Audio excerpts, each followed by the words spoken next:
Post-structuralism refers to the intellectual developments in philosophy and critical theory that were the results of 20th-century French philosophy. The prefix post refers to the fact that many of its contributors, such as Michel Foucault, Jacques Derrida, and Julia Kristeva, were former structuralists who, after abandoning structuralism, became critical of it. In contrast to structuralism's claims of culturally independent meaning, post-structuralists view culture as inseparable from meaning. Post-structuralism is difficult to define or summarize. Nevertheless, it can be broadly understood as a body of distinct reactions to structuralism. There are two main reasons for this difficulty. First, post-structuralism rejects definitions that claim to have discovered facts or absolute truths about the world. Second, very few people have willingly accepted the label post-structuralist. Rather, they have been labeled as such by others. No one therefore has felt compelled to come up with any manifestos of post-structuralism. Because of these reasons, the exact nature of post-structuralism and whether it can be considered a single philosophical movement continues to be debated. What post-structuralists share in common is a suspicion of the universal structures that were the object of structuralist study. While they still use methods drawn from structuralism, they no longer share the structuralists' certainty in the ability to reveal the defining structures of society, narrative, or the mind. Post-structuralism began in France during the 1960s as an antinomian movement critiquing structuralism. It developed during a period of political anxiety, of student and worker protests, and of the general disillusionment with Marxism. As a result, there was increased interest in alternative radical philosophies such as feminism, phenomenology, and even nihilism. These disparate perspectives were all linked by being critical of dominant Western philosophy and culture. Post-structuralism offered a means of justifying these criticisms by exposing the underlying assumptions of many Western norms. Two key figures in the early post-structuralist movement were Roland Barthes and Jacques Derrida. In his famous lecture entitled Structure, Sign and Play in the Human Sciences in a 1966 conference at Johns Hopkins University, Derrida proposed some theoretical limitations of structuralism, and attempted to theorize on terms that were clearly no longer structuralist. Post-structuralism generally operates on three basic assumptions. Number 1, the self as conflicting tensions. Post-structuralists hold that the concept of self as a singular and coherent entity is a fictional construct. Instead, an individual comprises conflicting tensions and knowledge claims such as gender, class, profession, etc.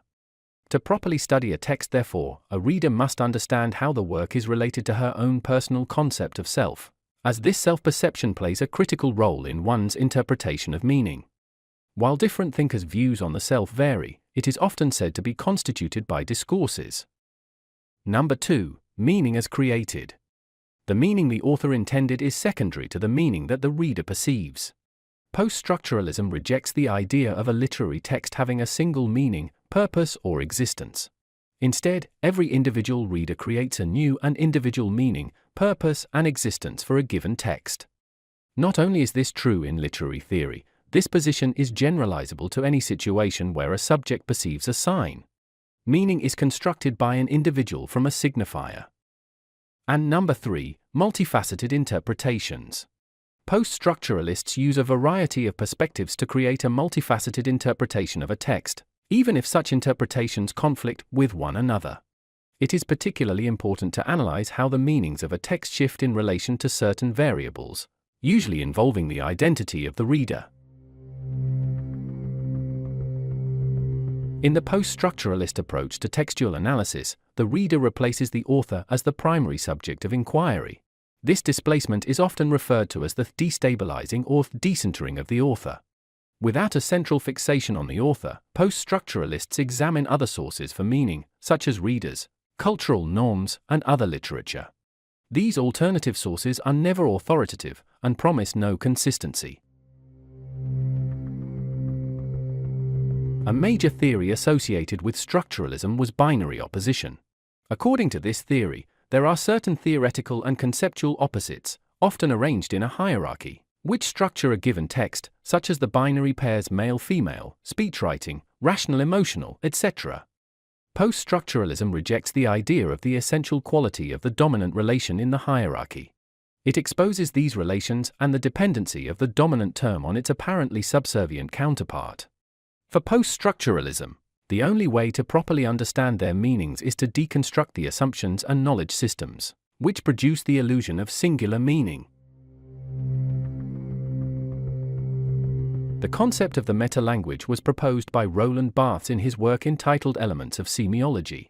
A meta-language is a systematized way of talking about concepts, like meaning and grammar, beyond the constraints of a traditional first-order language. In a meta-language, symbols replace words and phrases. However, insofar as one meta-language is required for one explanation of first-order language, another may be required, so meta-languages may actually replace first-order languages. Barthes exposed how this structuralist system is regressive. Orders of language rely upon a meta-language by which it is explained, and therefore deconstruction itself is in danger of becoming a meta-language, thus exposing all languages and discourse to scrutiny. Post-structuralism has been criticized by scholars from diverse fields. Social and political thinkers, for example, claim that post-structuralism is too abstract, idealist, lacking evaluative standards, and neglectful of social, political, and cultural conditions. While literary scholars criticize it for putting too little focus on the author. They argue that by neglecting the author's life and beliefs entirely, one also takes away the author's responsibility for anything he has written. Lastly, philosophers contend that the post-structuralist idea that there are no fixed meanings is self-contradicting. For if this were true, then the ideas of post-structuralism itself do not also have fixed meanings.